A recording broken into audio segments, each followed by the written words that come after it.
আজকের যে state অর্গানাইজারদের meet হয়েছে সেখানে সাম্প্রতিককালের যা বিষয় তা নিয়ে আলোচনা হয়েছে, মূলত ওয়াকফ।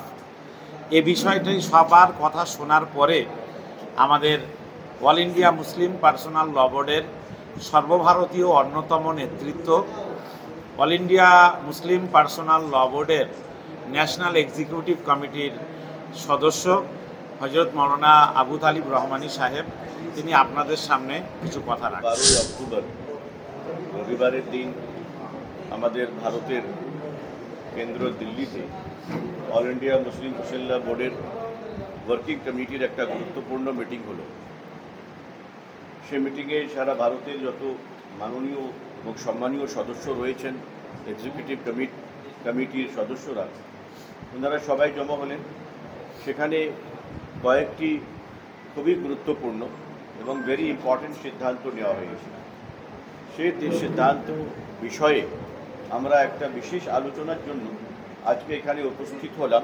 ফ্রন্ট পেজে আমাদের মাননীয় অল ইন্ডিয়া মুসলিম পার্সোনাল ল বোর্ডের সম্মানীয় সদস্য মৌলানা কামরুজ্জামান সাহেবের দাওয়াতে সেই গুরুত্বপূর্ণ যে বিষয়টি রয়েছে তার মধ্যে একটা উম্মিদ পোর্টাল নিয়ে অনেক বিভ্রান্ত এবং অনেক কিছু কনফিউশন দেশের মধ্যে রয়েছে। এই কনফিউশনটা ভারত সরকার তৈরি করেছে, এমনভাবে উম্মিদ পোর্টাল তৈরি করেছেন যেটা মানুষের জন্য খুবই সুবিধা নয়। উম্মিদ পোর্টালে ওয়াকফের প্রপার্টিটা আপলোড করতে হবে, রেজিস্টার করতে হবে, এটা ভারত সরকারের আইন এবং নিয়ম ওনারা তৈরি করেছেন। এই কাজটা করবে কি? এই কাজটা রাজ্য ওয়াকফ বোর্ড করবে এবং ওয়াকফ বোর্ডের দ্বারাই জেলা কমিটি করবে। অনেক রাজ্য এমন আছে যেনাদের কাছে স্টাফ নেই, যেনাদের কাছে কোনো সুবিধা নেই। সময় শেষ হচ্ছে 5 ডিসেম্বর লাস্ট ডেট। এটা নিয়ে অনেক কনফিউশন। তাছাড়া আমরা অবশ্যই একটা সাধারণ মুসলমান অনেক টেনশনে রয়েছে। যা ভারত সরকার কতটা সুবিধা দিতে পারছে সেটা তো রাজ্য ওয়াকফ বোর্ড বলবেন, কিন্তু যেটা আমরা জানতে পারছি যে এখন আপাতত কোনো সুবিধা বেশি নেই। যেটা রাজ্য সরকারের কাছে আছে, ওয়াকফ অফিসে আছে, সেই সুবিধা নিয়ে ওনারা চলছেন। আমাদের পশ্চিমবাংলায় রেজিস্টার্ড ওয়াকফ প্রপার্টি 8,500 মতো আছে। ওয়াকফ বাই ইউজার হাজার হাজার আছে। যদি আমি 20,000 বলি তবে কোনো কম থাকবে না। উম্মিদ পোর্টালকে ইজি করা হয়নি, তাতে ট্রেনিং দেওয়া হয়নি, তাতে স্টাফ বাড়ানো হয়নি। এটা নিয়ে খুবই অসুবিধা এবং পশ্চিমবাংলায় একটা প্রশ্ন উঠে যাচ্ছে। অল ইন্ডিয়া মুসলিম পার্সোনাল ল বোর্ডের তরফ থেকে সারা পশ্চিমবাংলায় বাংলার আমাদের মাননীয় ওলামা, বুদ্ধিজীবী, যিনারা খুবই গুরুত্বপূর্ণ, এক একটা জামাতের দায়িত্বশীল মানুষ, ওনারা আজকে উপস্থিত রয়েছেন। আমরা একটা হাউস ডিসকাশন করেছি। এই ডিসকাশনের মধ্যে 2-3 জিনিসটা আমরা আজকে একটা ফাইনাল পজিশনে পৌঁছেছি। ইনশাআল্লাহ খুবই তাড়াতাড়ি আগামী দিনেও অ্যাপয়েন্টমেন্ট নিয়ে ওয়াকফ বোর্ডের মাননীয় চেয়ারম্যান সাহেবের সঙ্গে মুসলিম পার্সোনাল ল বোর্ডের একটা ডেলিগেশন দেখা করবে ইনশাআল্লাহ। তার জন্য চেষ্টা আরম্ভ হয়ে গেছে। আশা করি উনি একটা সময় আমাদেরকে দেবেন, যাতে আমরা অনুরোধ করব সময়টা যেন খুব দেরি না হোক, কেন খুব কম সময় এবং সংক্ষিপ্ত সময় আমাদের কাছে রয়েছে। 5 ডিসেম্বর লাস্ট ডেট উম্মিদ পোর্টালের জন্য। অল ইন্ডিয়া মুসলিম পার্সোনাল ল বোর্ড সুপ্রিম কোর্ট গিয়েছে। সুপ্রিম কোর্টের কাছে, মাননীয় সুপ্রিম কোর্টের কাছে একটা পিটিশন দাখিল করে অল ইন্ডিয়া মুসলিম পার্সোনাল ল বোর্ড সময় চেয়েছেন যে আমাদেরকে প্রায় 1 বছর আর দেওয়া হোক, যেন আমরা ভালোভাবে সুবিধাজনক এই উম্মিদ পোর্টালে ওয়াকফের একটি প্রপার্টিকে রেজিস্টার করতে পারি।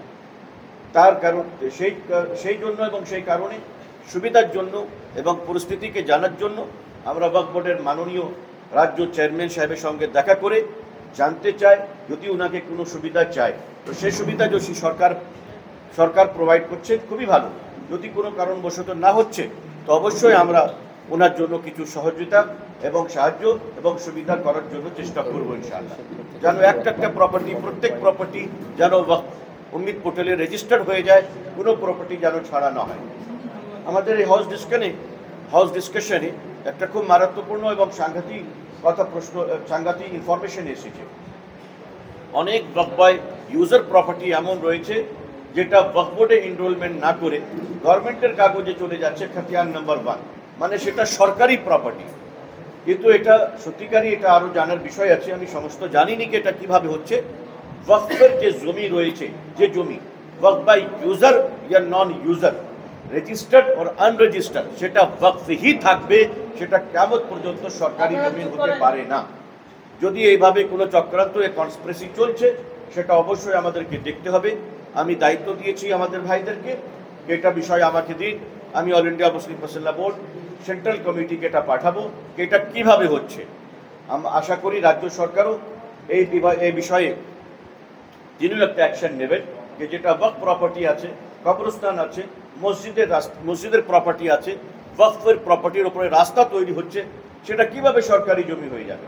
যদি সরকারি জমি আছে অবশ্যই সম্মানের সঙ্গে আমি বলতে পারি সেটা সরকারি জমি থাকবে, কিন্তু যেটা ওয়াকফের জমি রয়েছে, মুসলমান চ্যারিটি ওয়াকফ করেছে, সেই জমি সরকারি কি করে হবে, এটা একটা প্রশ্ন আছে।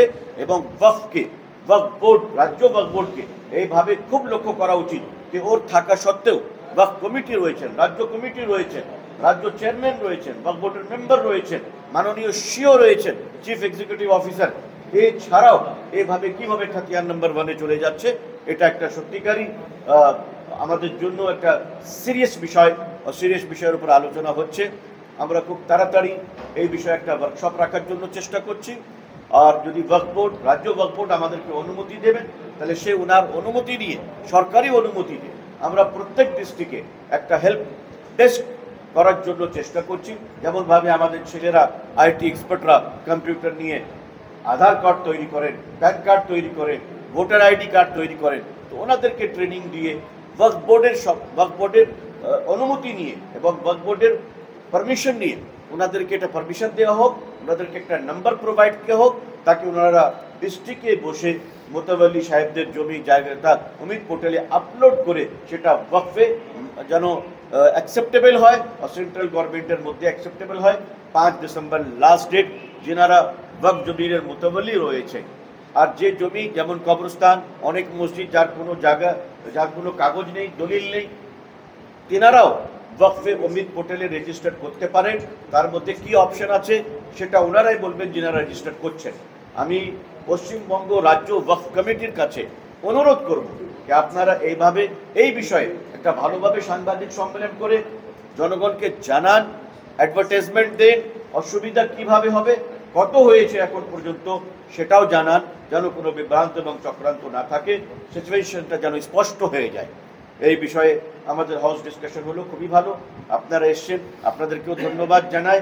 আর আপনাদের কাছে অনুরোধ করি যে আপনাদের দ্বারাই পশ্চিমবাংলায় একটা মানুষের কাছে যেন এই খবরটা, সংবাদটা যাক, এবং প্রত্যেক ব্যক্তি ওয়াকফের প্রপার্টি, সে মোতাবল্লি নিজে হোক ইয়া না হোক, কিন্তু উনি যাকে জানেন তেনাকে নিয়ে মসজিদের কাগজপত্র, কবরস্থানের কাগজপত্র নিয়ে তাড়াতাড়ি অমিত পোর্টালে রেজিস্টার করার জন্য চেষ্টা করুক।